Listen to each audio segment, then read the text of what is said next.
I heard a ringing sound, a soft bong, which let me know that I was needed at the door. It was a Friday night and we had a lot of people. Catching my bartender's eye, I headed for the door. Usually the two of us would have to work on the weekends, but that wouldn't take much time. Most likely, it was an invited guest who arrived late. I would check to see if he was on the list, let him into the lobby, and ask a member of the club to escort him. No one was allowed to enter unless accompanied by a member of the club. If they weren't on the list, I required confirmation before they could enter. Two men, about my age, just under 30, were waiting at the door. Even if they had been invited, they would not have been allowed in because they were wearing jeans and t-shirts. Jeans were prohibited, only collared shirts and trousers. However, you never know for sure. One of our wealthiest members owned 2 construction companies, one of which specialized in plumbing. He would arrive covered in mud from head to toe, slip into the locker room, shower, and put on the clothes he kept there before heading to the bar. "Good evening, gentlemen. Can I help you with anything?" I asked politely. "We need to talk to Jerry Stone. Call him to the door." I didn't like his attitude, but he asked about me. Maybe they were looking for work and we were subcontracting landscaping on the golf course. I extended my hand. "It's me. I'm Jerry Stone. And you?" That's all I had time to say before the taller man caught me off guard with a right hand. Before I could react, the shorter, heavier man threw a punch at me, knocking me to the ground. Have you noticed that the strangest thoughts come to your mind when you are in a difficult situation? I thought about how far I had come from the biker bars where I started, seeing everyone as a threat, to the country club I worked at now, with its politeness and sophistication. They got me, and pretty good when I got lucky. The police chief of our small town and the assistant district attorney, himself a former police officer, were just entering the club. The chief shouted and they threw me away. I stood up, angry as hell, ready to fight, but by that time the chief was already holding them both at gunpoint, with the small revolver he always carried with him, which was a requirement of his job. His service weapon was a Glock, but he did not consider it necessary to advertise that he was armed, so he kept a revolver in his pocket, a Smith & Wesson. 27. I've shot this revolver, and it packs a heck of a load for its size. "What the hell is wrong with you?" I almost shouted. "Who are you?" "You know who we are, bastard. We are the husbands of those 2 wives with whom you made love." Now I was really angry. "Listen, Deb. Idiots. I've never seen you or your wives, as far as I know. I don't date married women. This leads to stupid things like this." The assistant prosecutor chuckled. "Thank you for sparing our tender ears, Jerry. But these guys really are morons. Do you want to press assault charges? I can find some good witnesses." I looked at them. They both looked like they were about to shit their pants thinking about what might happen. The chief grinned. "Yes, aggravated assault, criminal entry into the territory. This can be applied because they came here specifically to harm you. If you think about it, you can come up with a few more." The shorter one looked very scared. The taller one still looked furious. "We wouldn't be here if this guy hadn't slept with our wives. It's his fault. You do everything in such a way that I'm tempted to press charges. What makes you think that I am with your wives? I will give you one chance to tell your story, but not here, in front of the club members." I turned to the chief and assistant prosecutor. "Could you escort our guests to the office? I'd really like to work things out." I turned to them. "I hope you won't refuse to give us a few minutes of your time. I'd like to settle this now before you decide to hide in the dark, waiting for me." The tone of my voice let them know that this was not a request.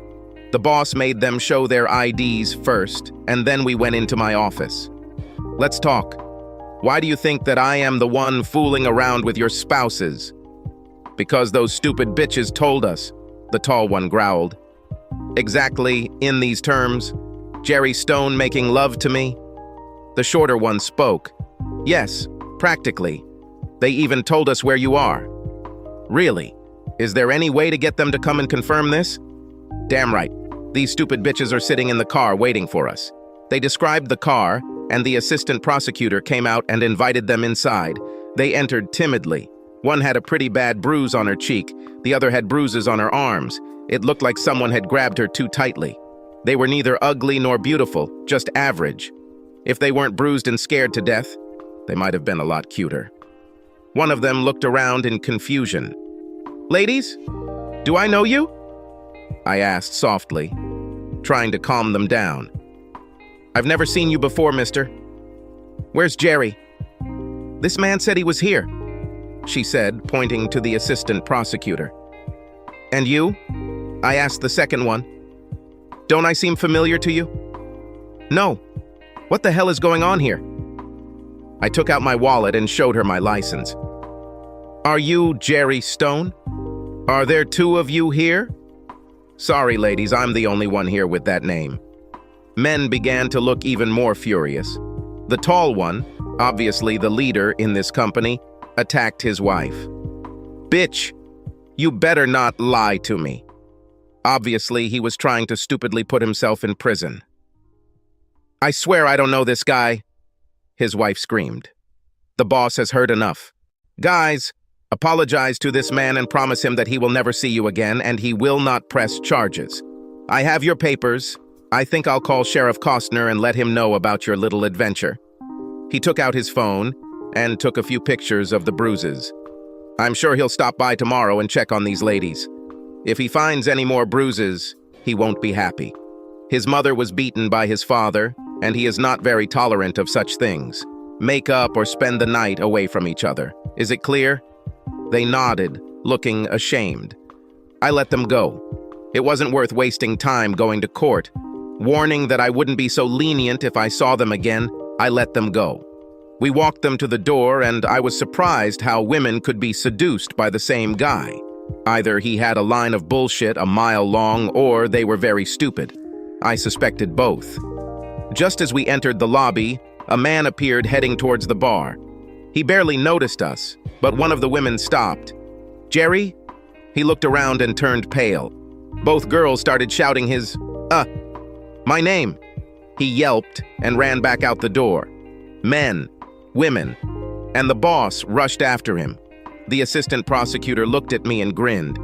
"The secret is revealed, right?" I just sighed, went back to the bar and called the phone. I never wanted to be a bartender. It just happened that way. My parents had 6 children. Mom stayed at home and raised us, and Dad worked every free hour at the paper mill. There was not a penny left for additional expenses, and none at all for higher education.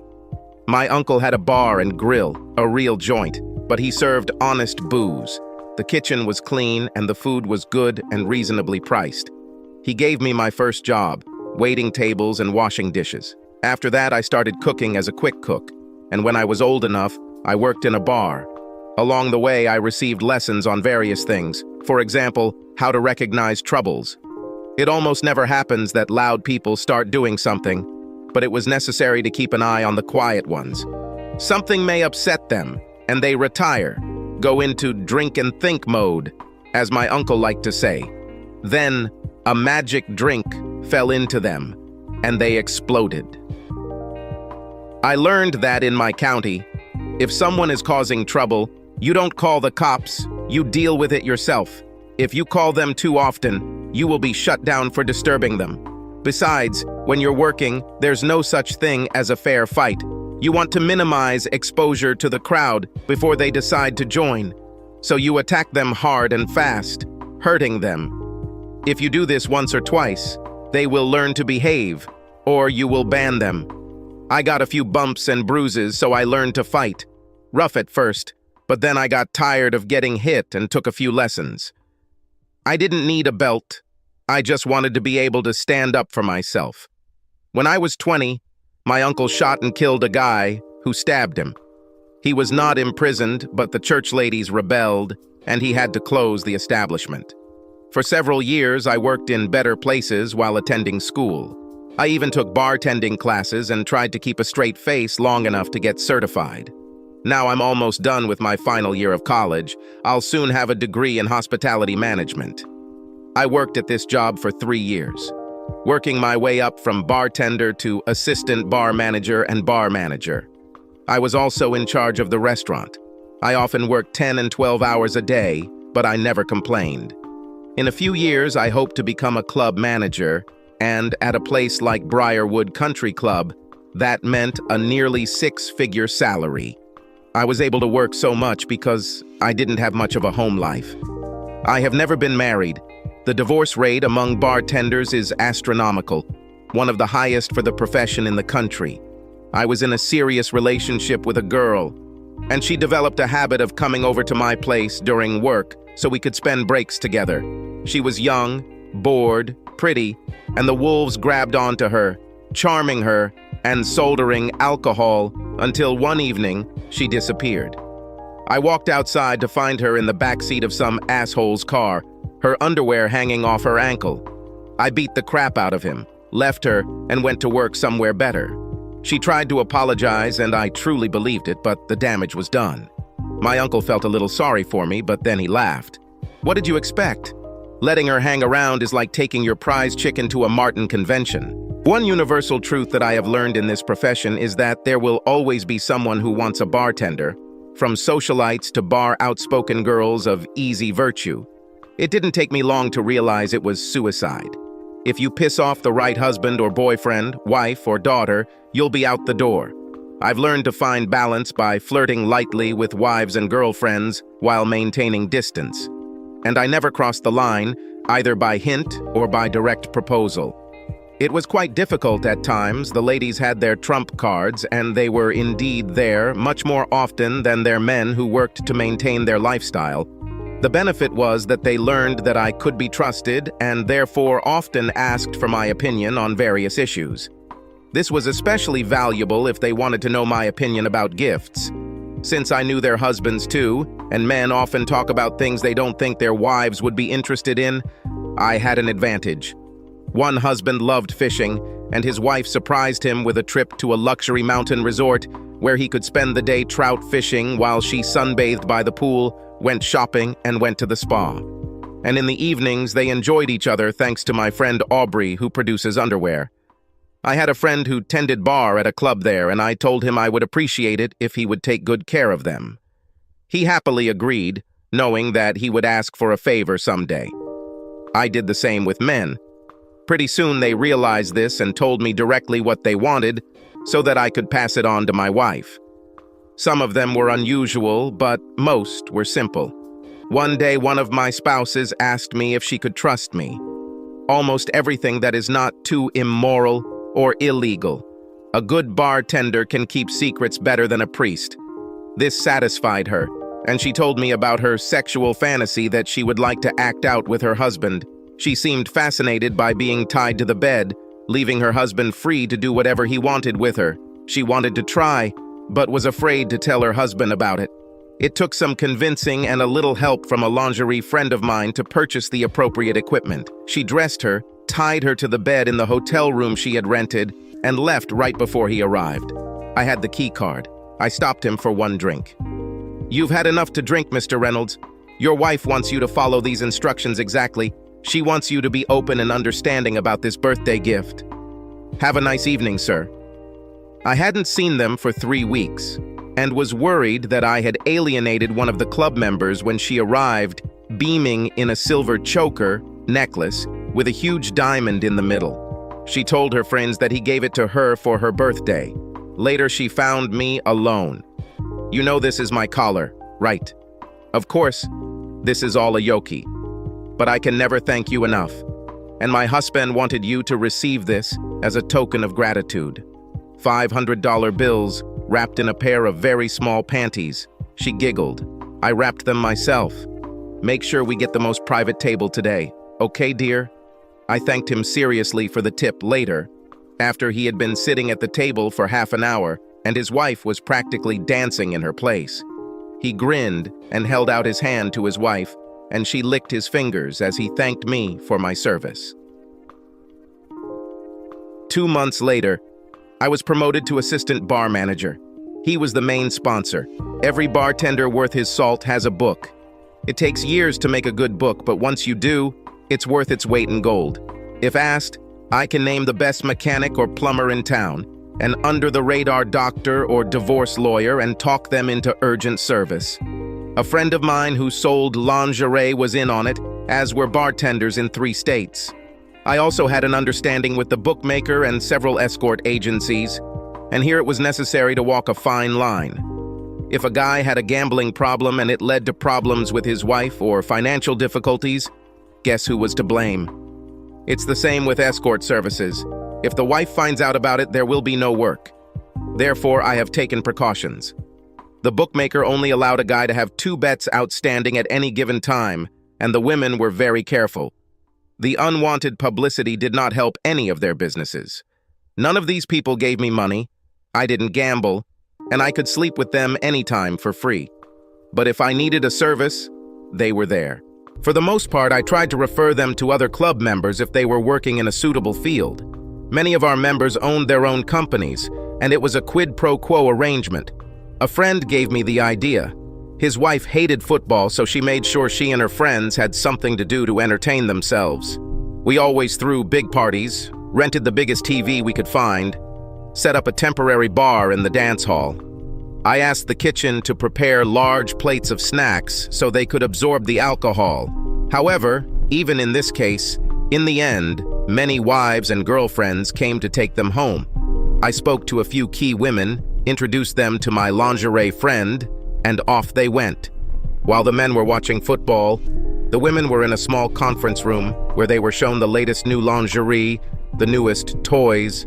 They were even helped by a couple of other friends, one a hairdresser, the other a makeup artist.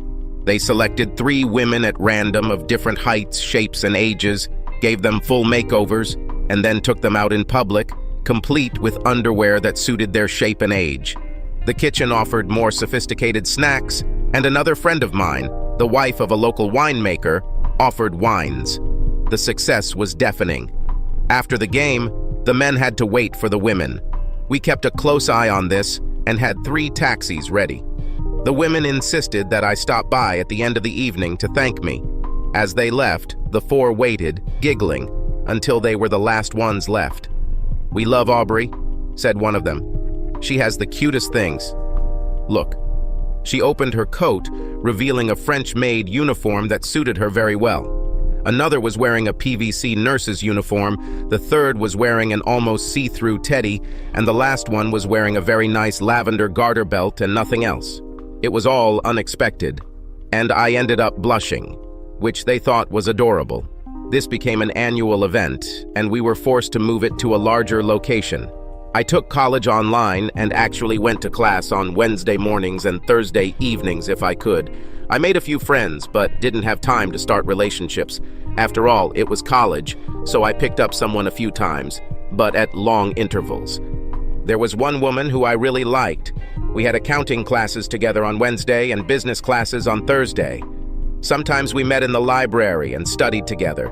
She was a little older than me, 31 years old.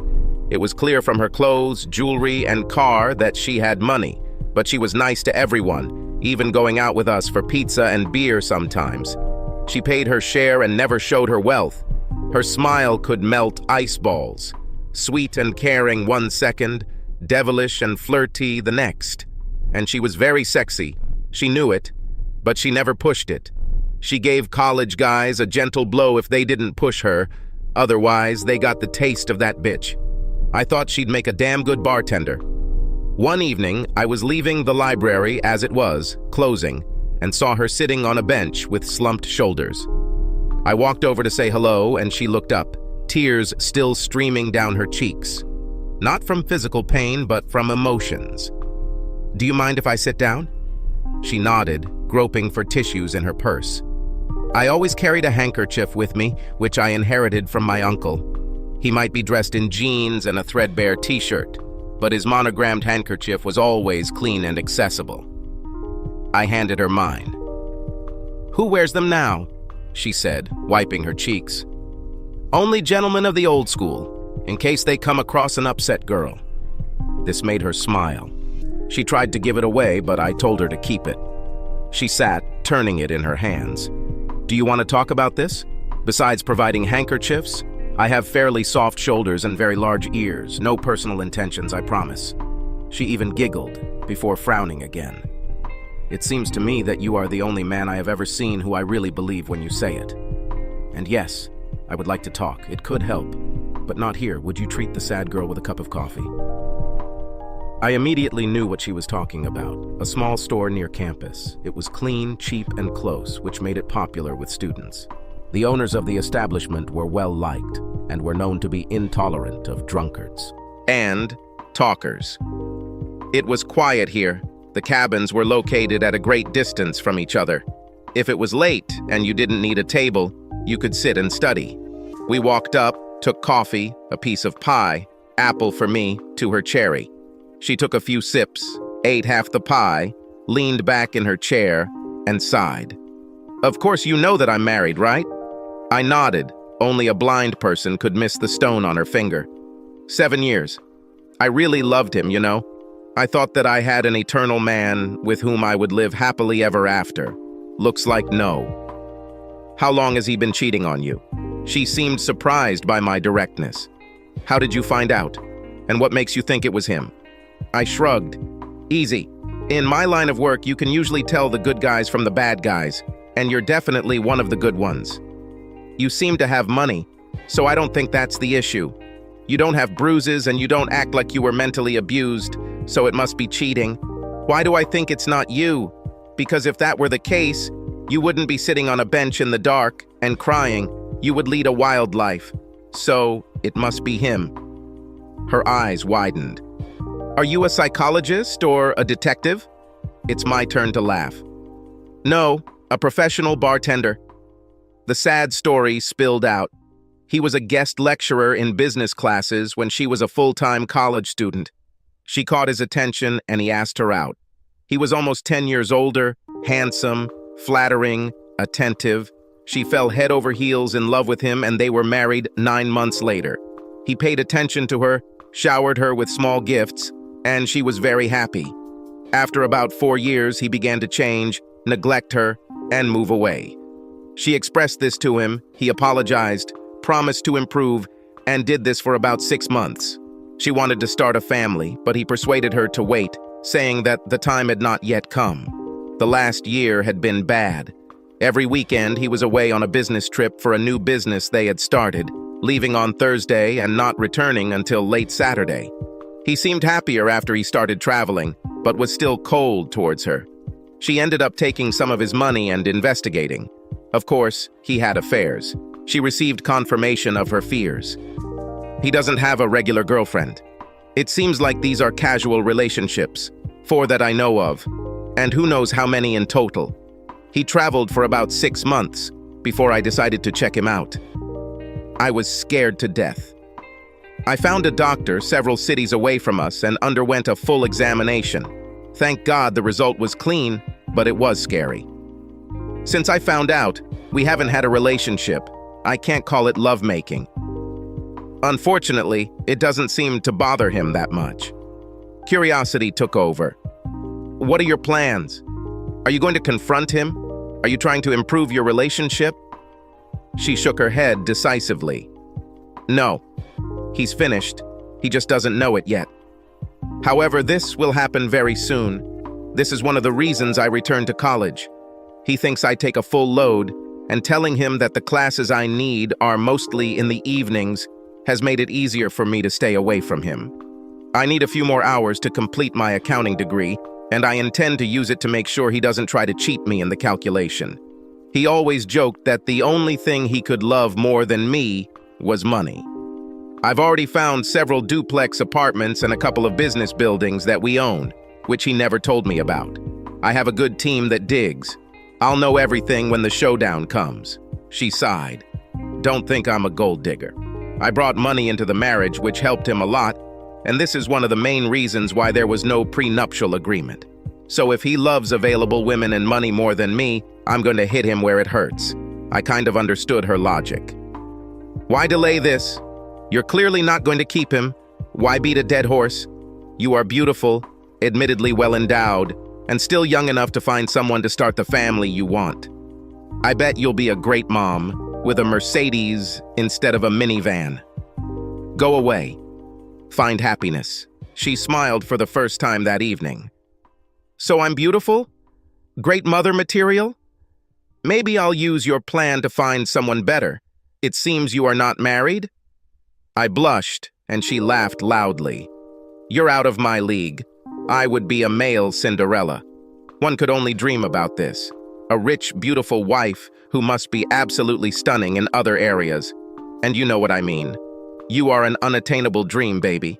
She was still giggling, but then she hit me on the arm and became serious. Don't sell yourself. I saw how the girls looked at you.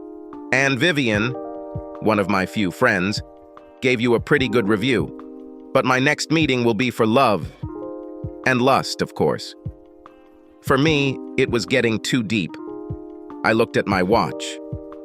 It's time to go home. I have a long day tomorrow. I'm glad you decided to trust me, and I will never tell. Actually, it's none of my business. If I were to give you advice, I would say that it's time to make yourself happy. I moved my chair away from her. Rescue ladies in trouble, hold doors, chairs, carry handkerchiefs. Are you a time traveler? There are no people like you in our century. Consider me old-fashioned. I respect everyone until I know they are not respectable and good manners are ageless. Good night, Marie. I walked her to the car and she surprised me by kissing me on the lips. I was stunned. She pulled away, smiling. I just wanted to make sure you were real. Good night, Jerry. I watched the taillights of her Cadillac ATS fade into the distance, got into my pickup truck, and headed home to my empty bed.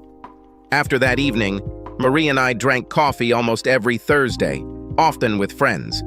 In company, she was ebullient and enthusiastic, but when we were alone, she was often thoughtful and sad. I happened to find out that it was her birthday next Thursday, and we planned a little surprise party. She thought we were going to have coffee, but when she got there, she was ambushed. 7 of us took her to a little jazz bar one of our friends had discovered, and we had a blast. Not hard, not out of control, but we had a good time. I think she danced with every man in the bar. It was all over too soon. I will always remember how her body merged with mine during one of the slow dances. I walked her to the car. She held my hand, and when I opened the door, she quickly kissed me on the cheek. Hold it. I almost forgot. Happy birthday, Marie. It was a dozen old ladies' handkerchiefs, soft little squares with embroidery around the edges. I monogrammed them with her initials. In case I'm not there when you need it. She burst into tears and threw herself into my arms. I hugged her and gently stroked her back until she calmed down. Sorry, she said between bouts of hiccups. This is one of the nicest gifts I've ever received. She grimaced, making a weak attempt at a smile.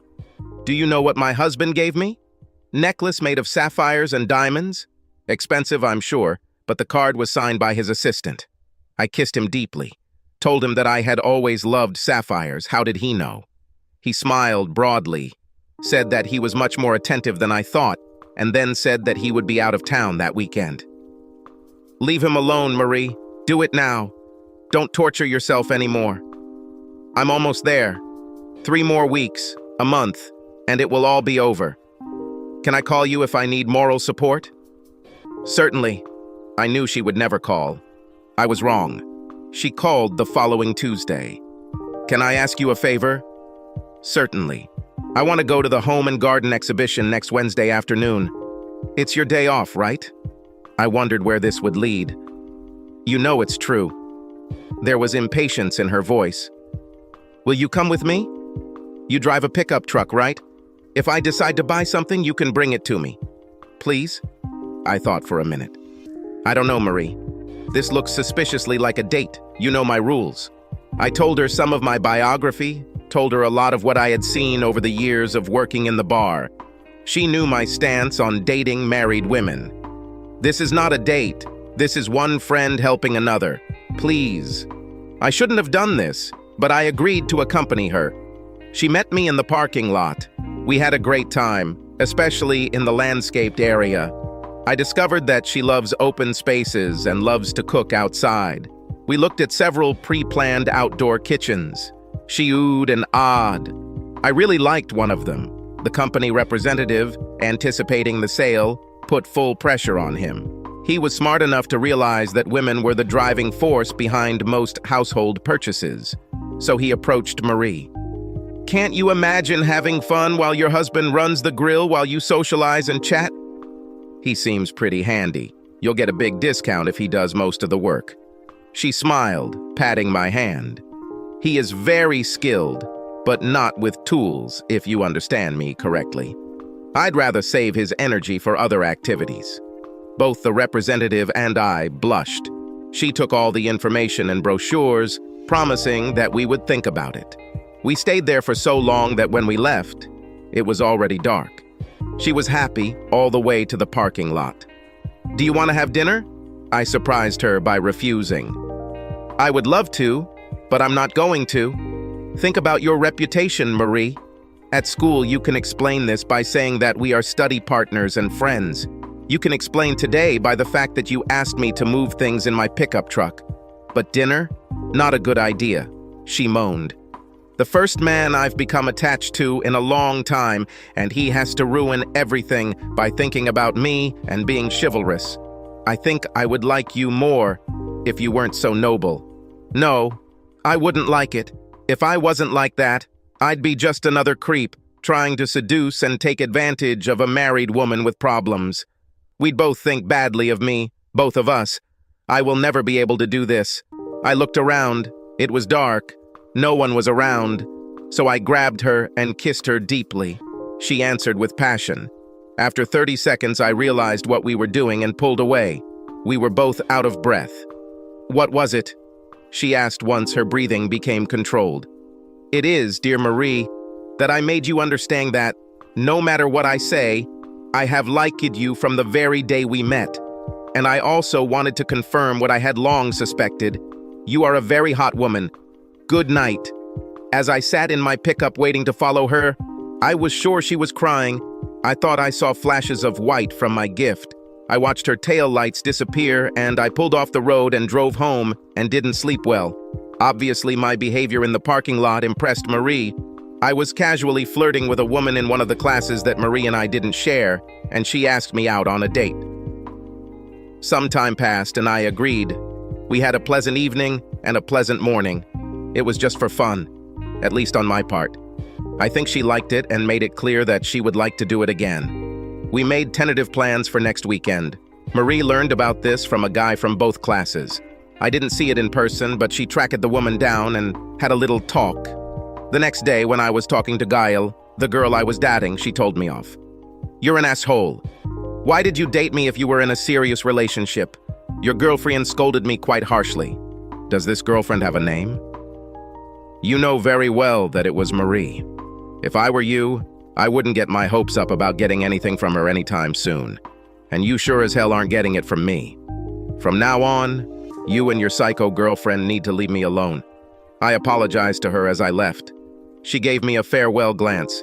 If I were you, I wouldn't try to do that again. She gave her word. If you date, things could get really bad. Now I knew why Marie had rushed to leave the night before. The following Thursday, I ambushed her before class. "Pizzeria right after class. You're like Lucille Ball, an actress. You definitely need to do something." I got there early and ordered, knowing what she liked.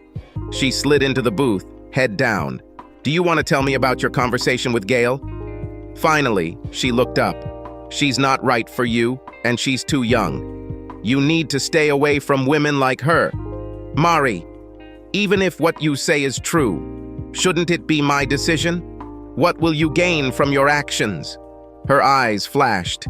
"If I have to tell you this, then you are the stupidest man in the world. You need a woman close in age with experience in the real world who can compliment you in public and destroy you in private." "You mean someone like you?" She rolled her eyes as if she were talking to an idiot. "No, not someone like me. Me." I suspected this, but now that it was out in the open, I didn't know how to deal with it. "Marie, Stop talking. This will only drive me crazy. Listen to me. I am attracted to you. After that kiss last night and your statement, I know you want me. Don't overthink it. I promise you that as soon as I get out of this situation I find myself in, I will come for you. That's why I got rid of Gail. I don't need you to be distracted. You need to be focused on me. Understood? Yes, but... No buts, she said firmly and walked out the door. I put the pizza in the box, drove home, and thought it over. Almost done, she told me 3 weeks later.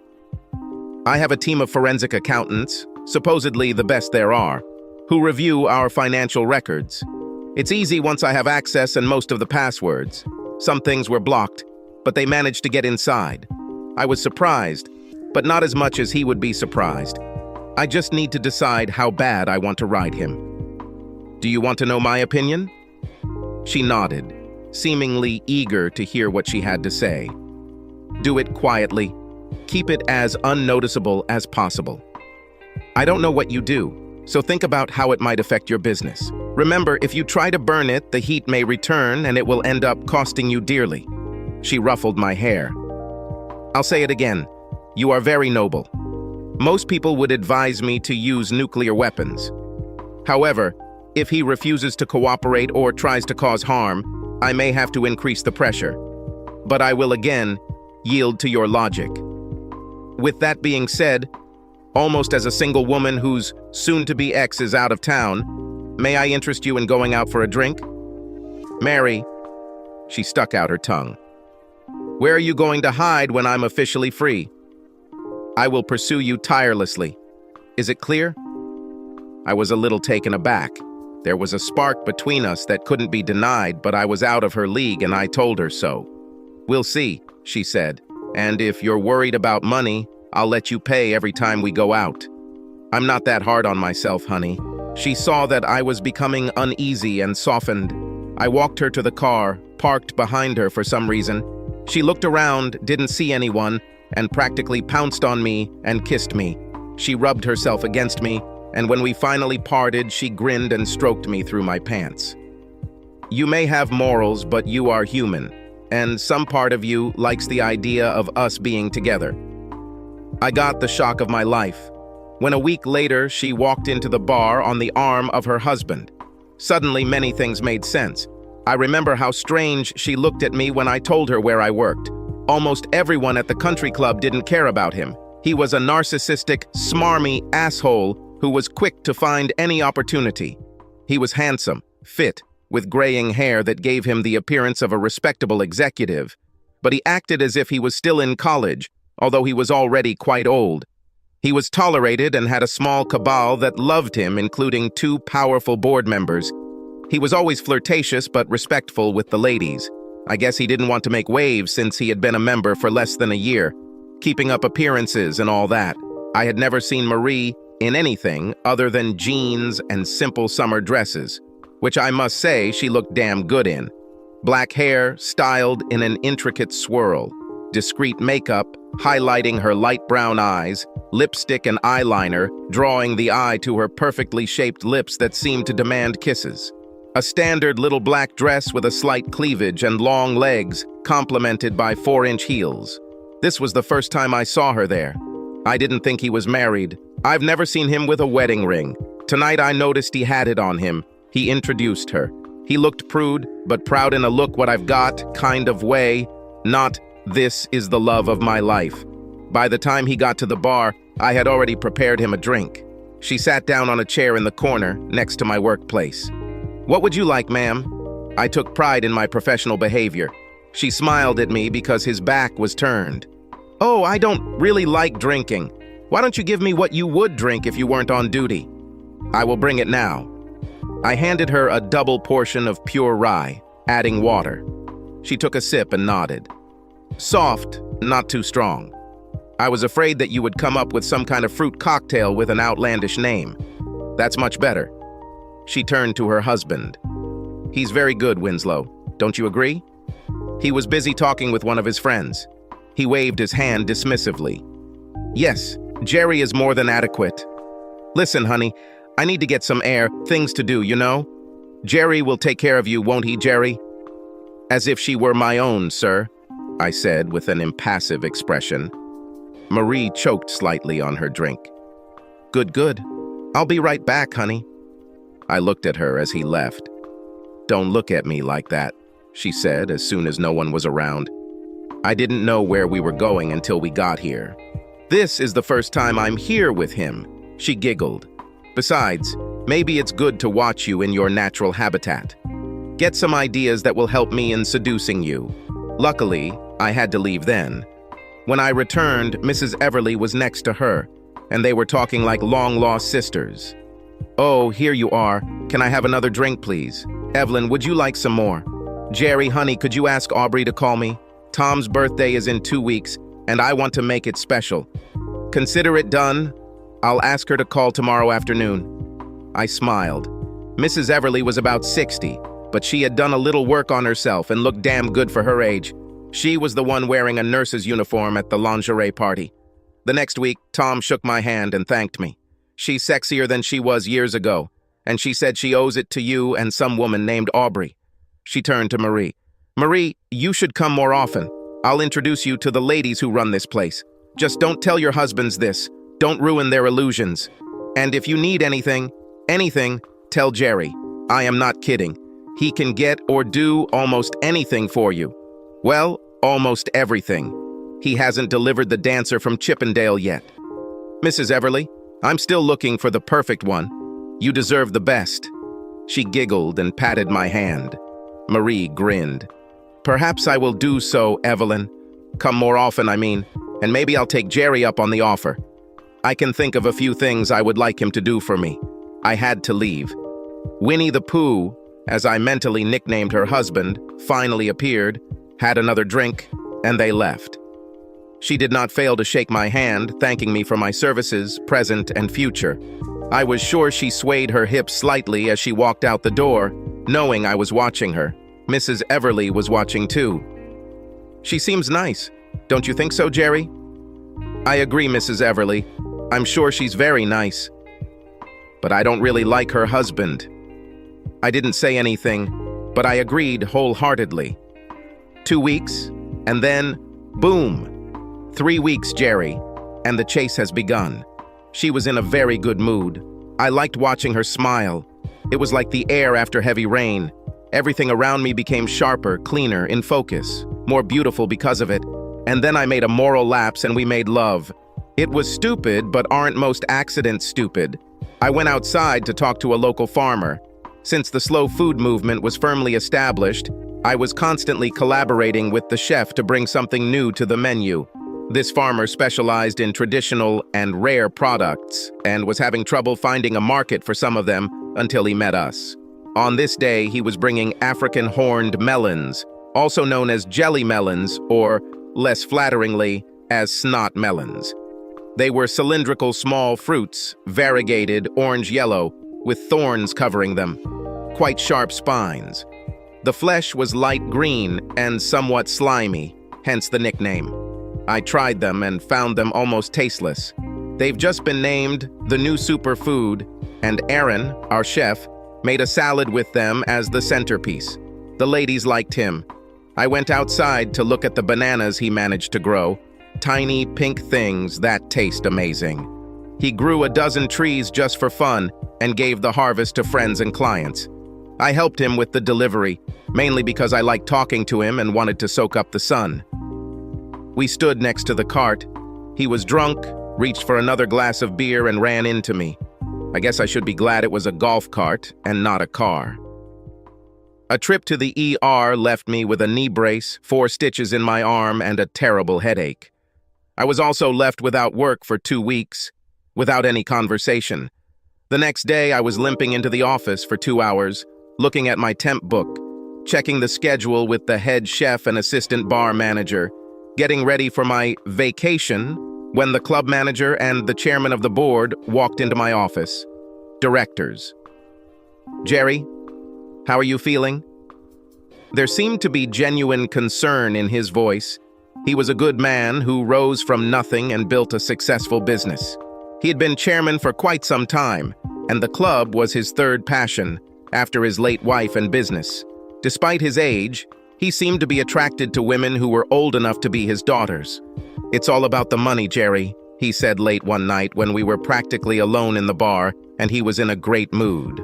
"All you have to do is put a 0 after the number, and it will make you ridiculously beautiful." "I like it. but it won't get me anywhere. My late wife set the bar too high, and I haven't found anyone who can come close to it. It hurts, I said, coming back to the present and grinning. The doctor said I could return in 2 weeks, but only on a limited basis. We just want you to know that the club will cover all your expenses and salary. If you need anything else, let us know. He paused, hesitating. What do you want to do with Bob? Bob was the guy who ran me over. I knew they were worried about possible legal consequences. I bear him no ill will. I know it was an accident and he was a decent guy when he was sober. Suspension for a month. What if it was a guest, or one of the staff, or even a member of the club? The club would be in complete crap. And when he returns, he won't drive a cart for at least 3 months. This is my proposal. Both breathed a sigh of relief. Ready? Thank you, Jerry. And Bob wants to apologize to you. He really regrets what happened. Tell him we'll talk when his suspension is over. We talked some more, and I returned to my apartment where the prescribed pain pill was waiting for me. I was almost instantly plunged into a pleasant fog. There was persistent knocking on the door. I listened to him for what seemed like an eternity before I finally got up from the couch. Marie almost knocked me over as she ran inside. How badly are you injured? They should shoot this idiot. I shook my head, trying to clear it. I tried to speak, but it came out slurred. Poor baby. Let me help you get into bed. She led me into the bedroom and sat me down on the bed. She took off my shirt and helped me strip down to my boxers, slowly taking off my loose sweatpants so as not to hurt me. She laid me down, ruffled my hair, and kissed me softly. I passed out. Later, I half woke up feeling warm, soft flesh pressing against me. It felt so good that I hugged her tighter and fell asleep again. Opening my eyes, I saw Marie carefully straddling me, her eyes closed in bliss. I was sure it was a dream. She was surrounded by a golden glow and was smiling. Maybe it was the medication, but I felt tears running down my cheeks. I was so happy. I imagined her kissing my tear-stained cheek as I passed out. I opened my eyes, trying to understand why I felt so good. Looking around, I saw a pair of beautiful brown eyes and an even more beautiful smile. Good morning, darling. Are you feeling better? Before I could answer, she jumped out of bed. I heard the shower running and then she came out wearing my robe. Do you need help? I'd be glad to help you. I'll make sure everything is clean. She did help me into the shower, but there was no game. After that, she helped me put on my shorts and jockstrap. She whirled around the kitchen, making coffee. She put our cups down and sat down, smiling. How did you know that I was hurt? Evelyn told me. She called and invited me to an impromptu lingerie party. I said it would be my pleasure. She seems very nice. I mentioned you, and she said again that she thought well of you. And wasn't it a shame that you got hurt? I turned off the phone as quickly as I could. I needed to see you, make sure you were okay. How did you find out where I live? She blushed slightly. I was helped by a private detective I hired for Winslow. It took him 30 minutes. I didn't know what else to do. I had no one to ask.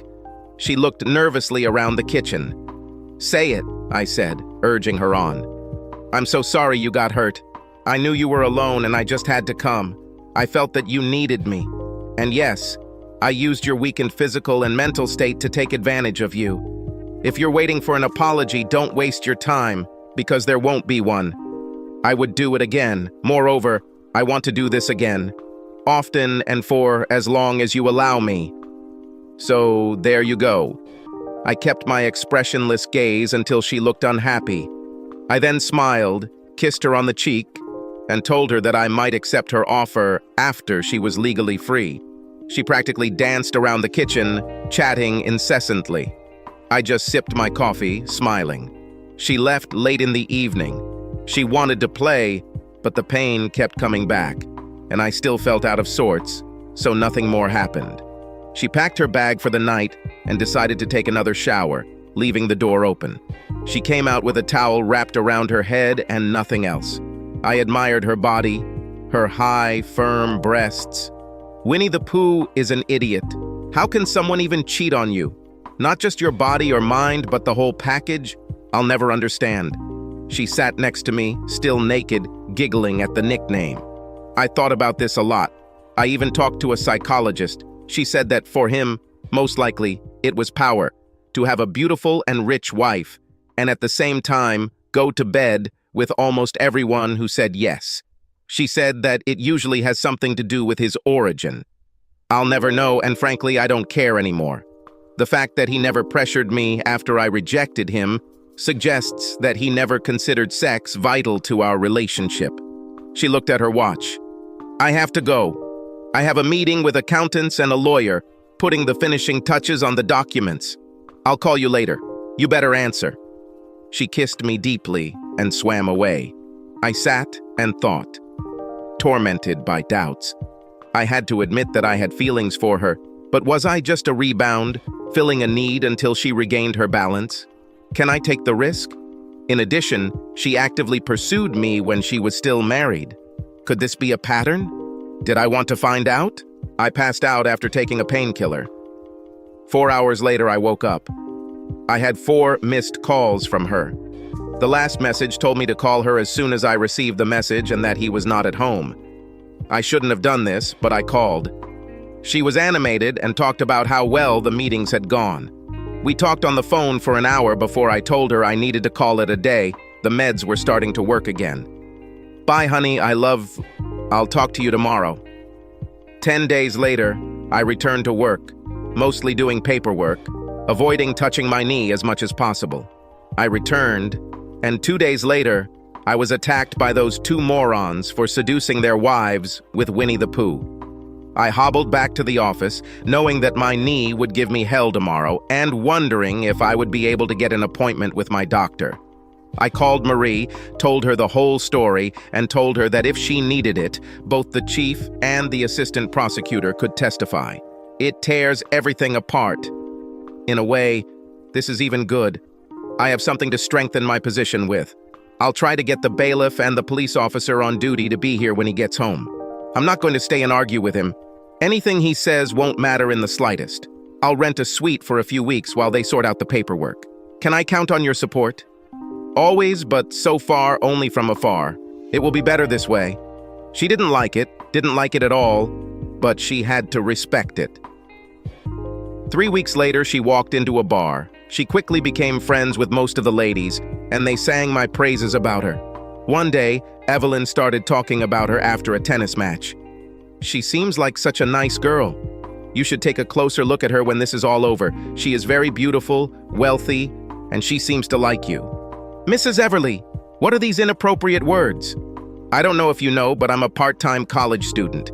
In 3 months, I will receive my diploma. Miss Marie was in several of my classes and we became friends. Of course, this was before I knew about her unhappy marriage or that they were members of a club. She is everything you say and more. A lot more. But she is beyond my reach, and I would never embarrass her by trying to prove otherwise. She looked at me for a few seconds before bursting out laughing. Jerry, honey, I always thought you were pretty smart for a man, but this statement just disproved that. If she likes you and is attracted to you, you need to do something about it. People fall in love all the time, regardless of their social and economic level. That's life. You love who you love. Do you think I was born for money? I was the 4th daughter of a Pennsylvania miner, and we were very poor. I went to college on a scholarship, met Tom, and never looked back. Oh, I had bad feelings and my mother-in-law never loved me, but we've been together for 33 years. Money is good, but I would marry him if he was a miner like my father. I think I know you better than you think, Jerry. My father and husband are cut from the same cloth. Her marriage ended before you even met her, so it's not your fault that you have feelings for her. I admire your sense of honor, but it has no place here. It's time for me to go, darling. Think about what I said. That's exactly what I did. It got even worse. Mrs. Everly told her friends, and they started a campaign, constantly bringing us together, guessing the time when I would be free. Marie thought it was funny. Come on, honey. Everyone in the universe thinks you and I together is a good idea, except you. I know. I see it in your eyes. Deep down, you think so too. Temper your sense of decency and let it happen. and there is no need to refer to the fact that my marriage is interfering. I not only filed for divorce, but also legally separated from him until it ends.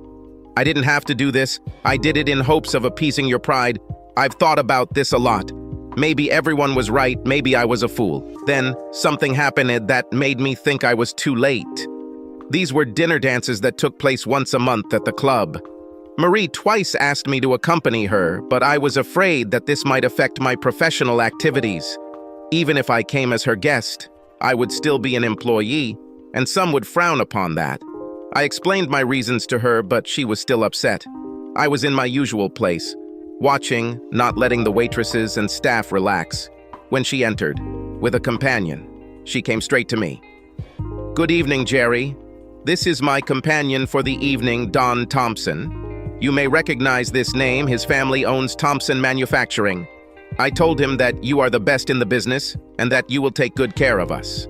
So she replaced me for a more handsome man out of money. Looking for something like this, I guess. Her eyes studied my face. Years of training paid off as I kept a calm expression without batting an eyelid. "Thank you for your trust, Mrs. Martin. The club will do everything possible to ensure that you and your guests have fun. I'm afraid I'm not physically fit yet." I pointed to the cane that I still had to use when my knee hurt. "But I'll ask Suzanne to take care of you personally. Please forgive me." I hobbled over to Suzanne, the new bartender I'd hired, to ask her to keep an eye on them. She looked at me strangely. She had been here long enough to hear the rumors, but complied with the order.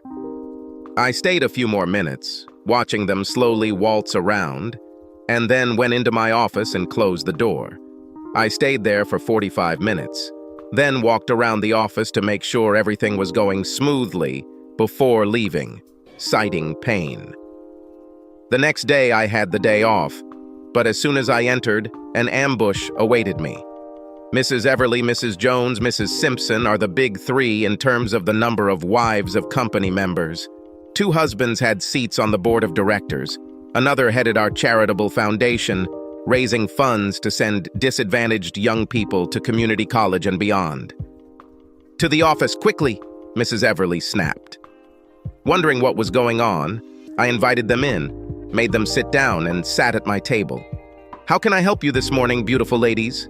I asked kindly. "You can stop being stupid," Mrs. Simpson snapped. "What?" Mrs. Everly placed a reassuring hand on her arm. "What she means, dear, is that you seriously offended one of the club members.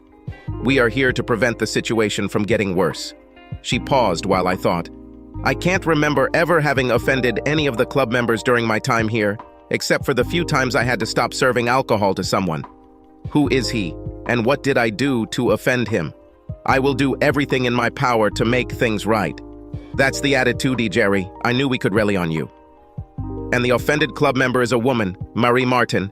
I suddenly had a very bad feeling about this whole thing." "How did I offend Mrs. Martin? Looking back, I cannot remember a single instance of disrespect or neglect towards her." Mrs. Jones intervened.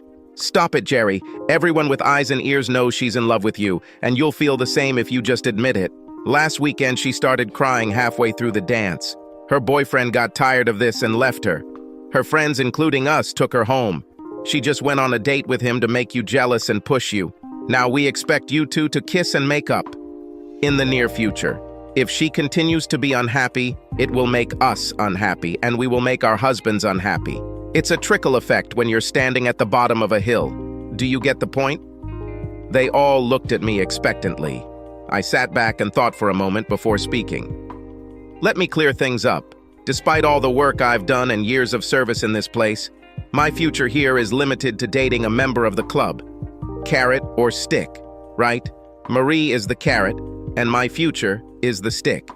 Did I assess the situation correctly?" Everyone had the decency to look awkward and a little embarrassed. "We're just trying to help 2 people we like be together, honey. Please don't try to understand anything else. You're a great fit. We'll get a happy member and keep someone we value as much more than just an employee." I seriously thanked the ladies, promising to quickly solve the problem. They left, chatting happily. Suzanne said it was like a bomb went off in the building when they realized I was gone. and the chairman received my resignation letter. I disappeared for a week, using my connections to stay off the grid, avoiding 2 resorts and a high-end bar in 3 states until I calmed down. The ladies should have talked to my parents. He is the least pressure-resistant person I have ever seen. He will not tolerate it, even if it is for his own good. My mother often said this. My father said that I should get a job and teach mules to be stubborn. I would earn very good money. On the way back, I stopped by to see them. It was Sunday, and my distant relatives, at least those who could come, often dined with my parents, bringing dishes and putting finishing touches on the house. Everything was quiet when I walked through the door. "What?" I said before everyone started chatting again. "We're just surprised to see you, that's all." "I'm surprised that you still remember where we live." I hugged her, twirled her around, and then put her on the ground. "You can shame me, Mom, but you know my schedule. It's hard for me to get home, especially on weekends.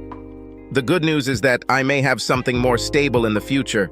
We ate, and I entertained them with stories from the bar and stupid things rich people do until noon.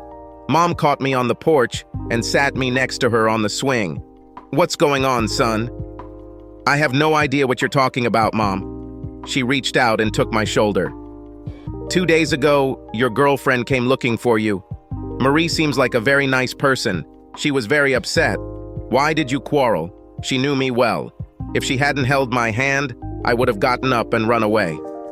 She's not my friend, Mom, and we didn't fight, even if she was." She smoothed out her dress, letting me calm down. "Well, something definitely set her off. She looked everywhere for you and said she needed to apologize to you. It's none of my business, of course, but I think she loves you. And I still need one more to make my dozen." She knew it would make me laugh. She always said that she wanted to have a dozen grandchildren, and the last one arrived 2 years ago, number 11. "I'll call her when I get home, I promise. You'll see. I'm getting close to the end, and I'd like you to settle down with a good woman before I go." I kissed her on the cheek. "You're 61, Mom, and you're healthier than me. You will outlive us all." I said goodbye and was home by midnight. I stayed at home for about an hour, just got into bed when someone started knocking on my door. Marie. When I opened it, she rushed into my arms, almost knocking me off my feet. Crying and talking, I simply let her go until she calmed down. "Where have you been? Do you have any idea how many people were looking for you? No matter. I need to tell you something before you kick me out." I was waiting. "I only went with this guy to make you jealous." "He is nothing to me. I cried when you performed the performance and then left. I was so disgusted with him that he left me alone at the dance. Apparently, money doesn't teach you good manners. And I had no idea what Evelyn and her friends were going to do. When you retired, it hit the fan, and suffice to say, there are now a few wives in the club on a short leash. You're still working. They refused to accept your resignation. The chairman told me he expects a call as soon as you return, and he gave me hell for a while. I wondered what the significance of what she did was to the chairman, but I ignored it. Marie, I had to stop. She didn't want to shut up. Finally, I growled at her. "Marie, shut up!" She immediately stopped, but before I could speak, she began again, bursting into tears. "Now you're telling me that we'll never be together." I understand. In desperation, I decided that the only way to keep her quiet was to occupy her mouth with something else, so I started kissing her, firmly. It took her a second to realize it, then she returned them, even stronger. I was sure there would be bruises on our lips. When we broke away from each other, she looked at me with sparkling eyes. "Is this what it takes to shut you up? If this is so, then I will never shut up. I'll talk and talk and talk and..." I kissed her again for a few minutes. When we paused, I saw the beginnings of a smile. She opened her mouth, but I pressed my fingers to her lips. "Enough, or next time I'll spank you." "It's my turn to speak, okay?" She giggled. "It's not that much of a threat, but okay, I'm all ears." I was just about to say that evening that I wanted us to go out somewhere, to be seen, to see if we could somehow make it happen. Then you showed up with your boyfriend, and then the ladies at the club tried to blackmail me, and I just lost it, and that was all I had time to say when she kissed me. Clothes were removed slowly, carefully, and then hastily torn. She screamed almost all night. I barely made a sound because it was so strong it took my breath away. My knee hurt like hell, but I didn't care. I woke up to her rustling in the kitchen. She was naked except for her apron. I grabbed her from behind. She leaned her head back to kiss me, and we were just getting started when the doorbell rang. I grabbed the robe and she ran into the bedroom. It was the chairman. Well, this will be interesting. He didn't wait for an invitation and walked straight past me. Will they offer me coffee? I finally got over my surprise. Of course, sir. Cream, sugar? Black will do. Where the hell have you been? Your assistant is an idiot who can't handle pressure. Your Suzanne is a real treasure. If it weren't for her and the chef, the place would collapse. Didn't you receive my email? Oh, that joke? We had a good laugh before wiping it off.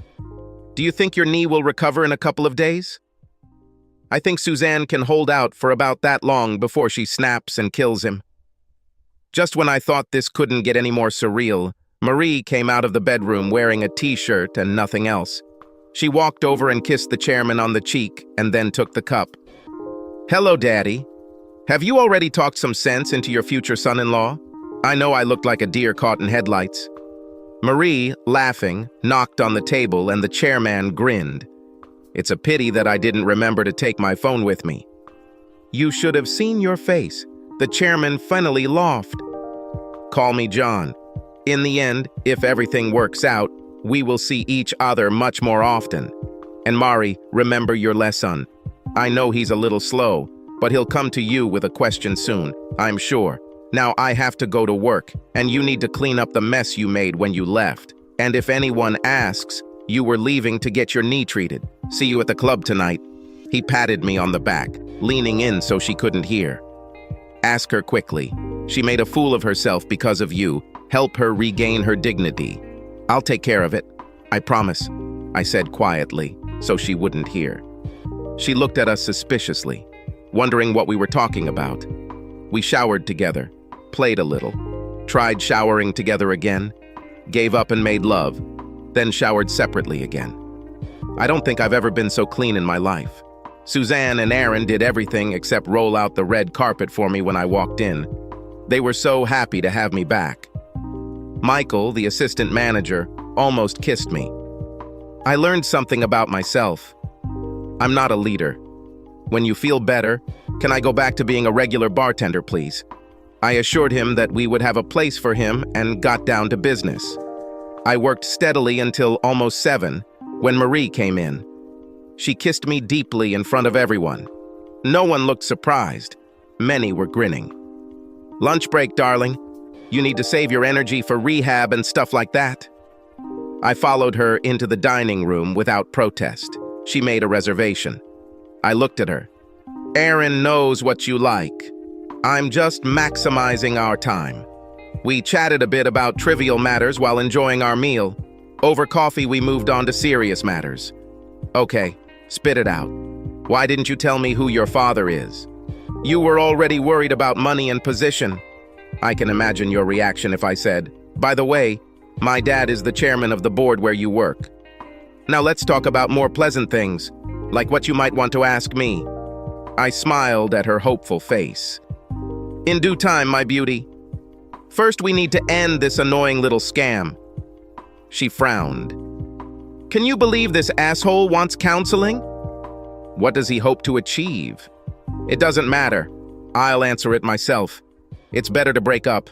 He almost had a heart attack when we showed him how much he was hiding from me, including the offshore account and the exact amount on deposit.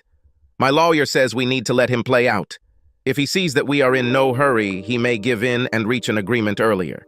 It would be better not to let information leak that we are in a serious relationship. It's quite difficult to keep it a secret now. I turned around to see what she was looking at. The big three rushed towards us at full speed. I stood up, kindly inviting them to sit down. To my surprise, they refused. We just came to apologize. What we did was wrong, and our husbands strongly reinforced this to us. We shouldn't have interfered. Will you forgive a few old ladies who tried to help love go faster? I looked at them decisively. No. They looked at me in shock. I tried to enjoy the moment, but I couldn't resist smiling. I can't forgive those who gave me a kick in the ass that sent me in the right direction. I am indebted to you, and thank you. Thank you very much. They smiled, decided they wanted to chat, and sat down. After a few more minutes, I looked at my watch and stood up. Ladies, as much as I enjoy the company I'm in, I have to get back to work. I hope the rest of your evening is enjoyable. They insisted that I kiss each of them on the cheek, except Marie, who pulled me towards her and kissed me deeply. The older ladies giggled when she said she would see me at home. Thank God, everything was resolved. Now, ladies, I'll leave you to spend a little time planning my future without my input, because so far everything is going well. Do you agree, Marie? The whole table lit up with a bright light, and I left. I wanted to whistle. Marie decided that I was far enough away not to hear them. So, Aunt Evelyn, what's on your mind? Wedding plans, dear. What else? I was already halfway across the room when I heard it. I turned around to see Marie with her hand over her mouth while the others laughed. I smiled at her and she relaxed. As I went back to work, I wondered if I even had any chance when she decided she wanted me. Most likely not. The divorce finally took place 5 months later. He struggled with this and forced him to go to counseling. When he had exhausted all options and even the lawyer told him that he was wasting his time, he began to bargain. It turned out that they owned 3 car dealerships. He had one when they got married, and they used her money to invest in 2 more. This led to his travels. He ended up getting his original dealership, all the apartments, office buildings, their old house, and his not-so-hidden bank account. She got a Ford Hyundai dealership and a Buick Honda Subaru dealership, as well as some investments and some cash. By a little, I mean a lot. On the day when everything was finally decided, I went to court with her. Surprisingly, he was also present. He constantly looked back at us, and Marie continued to show me small public signs of attention. When we left the courtroom, he was ready to explode. Running up to us in the corridor, he practically screamed, "You bitch! Bartender? You're kidding, right? Fucking barman! You must have ratted me out. I'll kill your gold-digging ass." I pushed the shocked Marie away from me, peering at what was happening. The bailiff and deputy sheriff in the courtroom were too far away to reach him. His lawyer was there, but he could not come between us. I let him approach, dodged his lunge, throwing him off balance, and smiled as he slammed his head into the wall. He jumped up and saw me standing ready in front of him. I hit him in the stomach, hard. As he lay gasping for breath, the cops arrived with stun guns at the ready. He just didn't understand the concept of "leave while you're losing," and swore at me again and knocked over an aging bailiff trying to get to me. By then, a state trooper was there, and he was tased so hard that he lit up like a Christmas tree. He was still convulsing as he was handcuffed. I declined to press charges, but the DA charged him with assaulting a bailiff and causing a disturbance.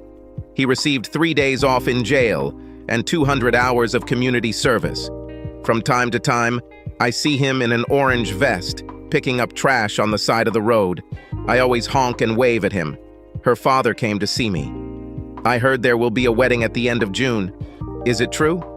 Yes, I smiled. I would ask you for her hand, but I'm afraid it's too late.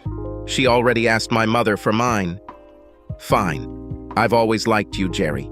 You did a good job in a way I never would have thought possible. You would make an excellent politician. You would make an amazing club manager. It's a shame, isn't it? I was stunned. What exactly are we talking about here? He looked surprised.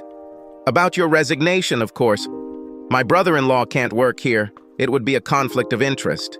I wouldn't do that. So if I marry your daughter, I'll have to resign. I'm afraid so. Everything went down for me. This was my old dream. Maybe a stupid one, but a dream nonetheless.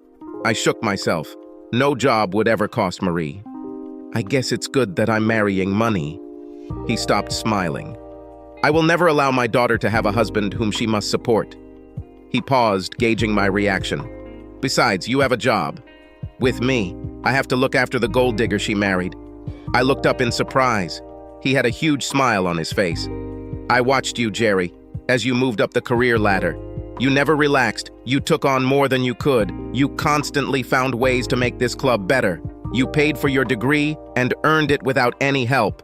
You are probably the most moral person I know, and underneath your calm exterior lies a core of iron. You set a goal, set a deadline, and accomplished everything you set out to do. You can be proud of yourself, son. I know this is true. He leaned forward and we were almost nose to nose. I've built a good business, Jerry. Many people depend on me for their livelihood. This is a great responsibility. But I want you to learn this business. I will work you harder than anyone else, start from the bottom, and make you earn every promotion. And when you are ready, I will transfer it to you, in trust for my grandchildren, and retire knowing that a reliable hand is at the helm. Can you handle this? I laughed, shaking his hand. I don't know, but I'm sure I'll find out. And so it was that on a sunny Saturday afternoon in June, Marie Patterson, she had reverted to her maiden name, became Mrs. Jerry Stone in the presence of almost all the members of the country club, my family and friends. Mom was especially happy. Evelyn hired her to help with mother of the bride duties, and just before walking down the aisle, Marie shared a secret with them both. I know it's my day, Mom, she said to my mother, but I want to give you a gift. She handed her an envelope with an invitation inside. Mom still keeps it. Birth announcement. Mr. and Mrs. Jerry Stone take great pleasure in announcing the birth on or about December 15th of a daughter-son, Constance Evelyn, my mom and her aunt, or John Edward, her dad and mine, Stone. The parents are pleased to announce that her nickname will be Dozen. Mom and Evelyn cried throughout the service. The pregnancy was a mutual decision, except that Marie stopped taking birth control and didn't tell me about it the day I gave her the ring. She told me this the night before the wedding. We both agreed that we wanted children. I'm already close to the danger zone in terms of age, and I want at least 2, so they have to be close to each other. We simply cannot afford to waste time. So I was extremely happy for 2 reasons, watching her swim down the aisle. 16 months later, Johnny followed Connie. Marie announced the closure of the factory and tied the tubes. John worked with me like a dog, entrusting me with any dirty work, but I never complained and forbade Marie to do it. 7 years later, we had a big retirement party at the club, and the next week I watched as my name appeared on the door marked President. Mom loved to tell everyone that she had a devil's dozen when it came to grandchildren. She became very attached to Evelyn, and after her father died 3 years ago, she began to spend more and more time in our house, hanging out with her at the club while Mary and I worked. We bought a piece of land and built Marie her dream, child-friendly home. 4 years later, I returned home to find heavy equipment parked on the far side of the property and Marie and Mom talking to a guy in a hard hat. I approached him. What are we building? Marie didn't even look up from the plans she was holding in her hands. Cottage for mother-in-law. For whom? She looked up from her papers with an indignant expression, and her mother pretended not to laugh. For my mother-in-law. Marie was the CEO of her own company and opened a 3rd dealership in direct competition with her former one. After their divorce, Winnie the Pooh didn't have a very good life. They kicked him out of Briarwood Country Club for his little stunt of using my name in his business, which led to a confrontation. He joined another club 3 cities away. He learned a little from his mistakes, and wives number 2 and 3 signed prenuptial agreements, but still split up when his infidelity was discovered. Marie told me that he lives with a woman who is 17 years older than him. She is very rich, but refuses to marry him and keeps him on a short leash. I know what people say about me. I married money, slept with them to get to the top, that I am henpecked. I'm sure if Marie heard anything like that, she would quickly correct them. He's the sweetest person in the world, and he agrees with everything I say because it makes me happy and he really doesn't care. But when he says no, no means no, and I respect that. Either way, they don't say it to my face. Everyone who knows me, everyone who matters, knows the truth. To hell with everyone else. I like to think that I married the woman of my dreams and everything else is just a side benefit. Now I need to go to the club. I was elected to the board of directors. I know my father-in-law is still the chairman, nepotism rules. He admitted to me that he would soon leave there. He has finally found someone who he says is his late wife's equal. I'm pretty sure I'll like my new mother-in-law. I've known her for as long as I can remember. Marie laughs and says, "We have a unique situation. My mother will simultaneously be my mother-in-law, and her adoptive mother will be hers. Subscribe to our channel so that your second chaff doesn't cheat on you, and go ahead and listen to the next story, because this story is nothing compared to the next one. If you're under 18, don't even think about listening to the next one."